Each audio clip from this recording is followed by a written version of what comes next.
പ്രിയപ്പെട്ടവരെ, ഒരൊറ്റ പേജിലൊരു ധാരണാപത്രം എഴുതിയിട്ട് അതൊരു അന്തിമ മെമ്മോയായി കണ്ട് അമേരിക്കയും ഇറാനും യുദ്ധം അവസാനിപ്പിക്കുന്നതായി ചിത്രീകരിച്ചുകൊണ്ട് കരാറിൽ ഒപ്പിടും എന്ന് മധ്യസ്ഥരായ പാകിസ്ഥാൻ പറഞ്ഞ് കഴിഞ്ഞ ഉടൻ തന്നെ അമേരിക്ക പറയുന്നത് ഇറാൻ്റെ ഭാഗത്തു നിന്ന് ഇതുവരെ അനുകൂലമായ റിപ്പോർട്ടൊന്നും തങ്ങളുടെ പുതിയ പ്രപ്പോസലിന് കിട്ടിയിട്ടില്ല എന്നാണ്. ഇറാൻ പറഞ്ഞിരിക്കുന്നത് ഇറാൻ കൊടുത്ത പ്രപ്പോസലിൽ അമേരിക്ക ഒന്നും പറഞ്ഞിട്ടില്ല, അതുകൊണ്ട് തങ്ങൾക്കിപ്പോൾ മറ്റൊന്നും പറയാനില്ല എന്നാണ്. എന്നാൽ അമേരിക്ക കൊടുത്ത പുതിയ പ്രപ്പോസൽ മധ്യസ്ഥന്മാർ ഇറാനെ ഏൽപ്പിച്ചെന്നും തങ്ങളിപ്പോൾ അത് റിവ്യൂ ചെയ്തുകൊണ്ടിരിക്കുകയാണെന്നും അവസാനത്തെ അറിയിപ്പിൽ ഇറാൻ പറയുകയാണ്.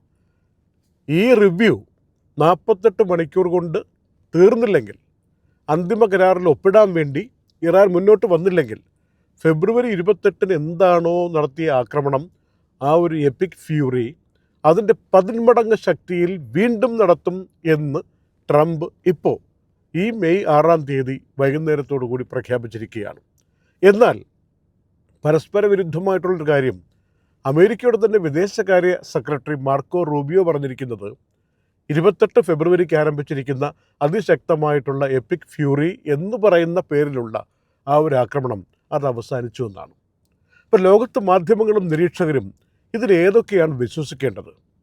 പ്രസിഡന്റ് പറയുന്നത് അതിശക്തമായ ആക്രമണം 48 മണിക്കൂർ കൊണ്ട് തുടങ്ങാനുള്ള രൂപത്തിലാണ് ഇപ്പോൾ കാര്യം പോകുന്നത് എന്നും, എന്നാൽ ആ ശക്തമായ ആക്രമണം തീർന്നിരിക്കുന്നു എന്ന് അമേരിക്കയുടെ തന്നെ വിദേശകാര്യ സെക്രട്ടറി പറയുകയും ചെയ്യുന്ന ഒരു ആശയക്കുഴപ്പം ഇപ്പോൾ മാധ്യമ മാർക്കറ്റിൽ നിരീക്ഷകർക്ക് ഒരു ആശയക്കുഴപ്പമായി നിലകൊള്ളുകയാണ്.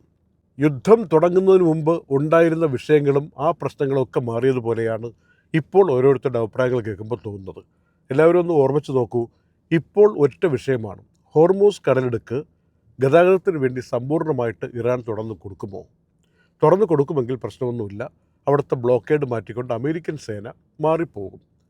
ആ ഒരു അമേരിക്കൻ സേനയുടെ ഇടപെടൽ തൽക്കാലം മരവിപ്പിച്ചുകൊണ്ട് ഇന്ന് രാവിലെ പ്രഖ്യാപനം വന്നതാണ് ട്രംപിൻ്റെ ഭാഗത്തു നിന്ന്. അത് ബ്ലോക്കേഡ് മാറുമ്പോൾ സ്വാഭാവികമായിട്ടും ഇറാൻ തുറന്നു കൊടുത്തുകൊണ്ട് ഗതാഗതമായാൽ യുദ്ധത്തിൻ്റെ പര്യവസാനമായി എന്ന സൂചനയാണ് അമേരിക്ക നൽകിയതെന്നാണ് ഇത് സംബന്ധിച്ച് നിരീക്ഷകർ പലരും പറഞ്ഞിരിക്കുന്നത്. എന്നാൽ വൈകുന്നേരത്തോടുകൂടി ചിത്രം അങ്ങനെയല്ല വന്നിരിക്കുന്നത്. ഈ 48 മണിക്കൂറിൻ്റെ കഥയും വന്നിരിക്കുന്നു. ഒപ്പം ഫ്രാൻസ് പറയുന്നത് ഫ്രാൻസും സഖ്യകക്ഷികളും ഈ വിഷയത്തിൽ ഒരു സുഗമമായ ഹോർമൂസ് കടലിടുക്കിൻ്റെ ഗതാഗതത്തിന് വേണ്ടി തയ്യാറെടുക്കുന്ന വിധത്തിൽ പെരുമാറുമെന്നാണ്. അവിടെ ഫ്രാൻസുമായി ബന്ധപ്പെട്ട പാർട്ട്നേഴ്സിൻ്റെ ഏതെങ്കിലും കപ്പലുകളോ മറ്റോ ഉണ്ടെങ്കിൽ ചെങ്കടൽ ഭാഗത്തേക്കോ ഗൾഫ് ഓഫ് ഏദൻ ഭാഗത്തേക്കോ മാറ്റിക്കൊണ്ട് ആ ഒരു കൃത്യമായിട്ടുള്ള അടച്ചിട്ടിരിക്കുന്ന പ്രദേശത്തു നിന്നുള്ള സംഘർഷാവസ്ഥയൊന്ന് കുറയ്ക്കാൻ ഉപകരിച്ചേക്കും എന്ന വിധത്തിൽ പെരുമാറുമെന്നാണ്.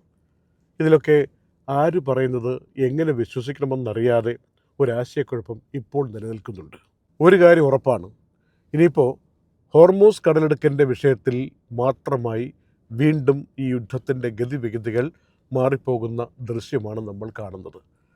വിവേകമുള്ള ഏതെങ്കിലും ആളുകൾ മധ്യസ്ഥ സ്ഥാനത്ത് നിന്നുകൊണ്ട് ഈ വിഷയത്തിൽ ഗൗരവമായി ഇടപെട്ട് ഹോർമൂസ് കടലിടുക്ക് തുറക്കാനും അവിടുത്തെ ബ്ലോക്കേഡ് ഒഴിവാക്കാനുമുള്ള ഒരു ചെറിയ കാര്യം, അതിൽ ഒരു അന്തിമ തീരുമാനത്തിലെത്തിയാൽ യുദ്ധം തന്നെ അവസാനിച്ചു എന്നാണ്. കാരണം 800 കോടി ആളുകൾ ഭൂമിയിലുണ്ടെങ്കിൽ എല്ലാവർക്കും ഈ യുദ്ധം ഒരു വെല്ലുവിളിയായി മാറി.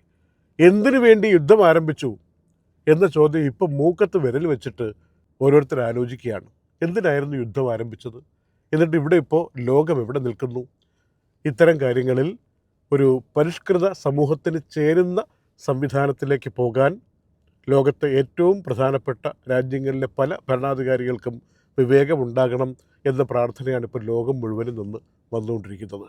Night updates supported by Hashim Hypermarket, Kalyan Jewellers, Lulu, Arim Bakers, eLessons.net, Fira Foods, Dhanvantari Ayurveda, Al-Sood Cargo, Gold Star Rent-A-Car, Dr. Rasina's Ayurvedic Clinic, Aim Golden Diamonds, Choco World, Vintage Lux Real Estate, Partha Signature, Abu Shagara, Sharjah.